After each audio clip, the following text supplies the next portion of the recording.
നമസ്കാരം, പ്രവാസി മലയാളിയിലേക്ക് സ്വാഗതം. സൗദിയിലേക്ക് തൊഴിൽ തേടി എത്തുന്നവരുടെ ശ്രദ്ധയ്ക്ക് ചതിക്കുഴികളിൽ വീഴാതെ നോക്കിക്കൊള്ളേണ്ടതാണ്.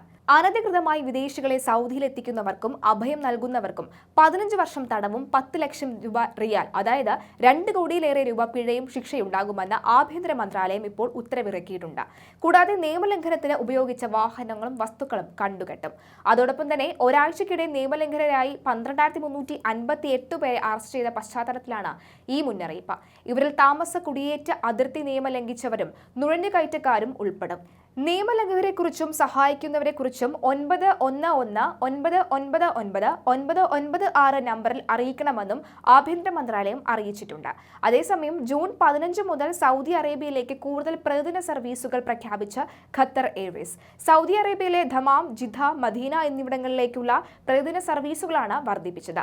ദമാം, ജിദ്ദ എന്നിവിടങ്ങളിലേക്ക് നിലവിൽ പ്രതിദിനം 3 സർവീസുകൾ വീതമാണ് ഉള്ളത്.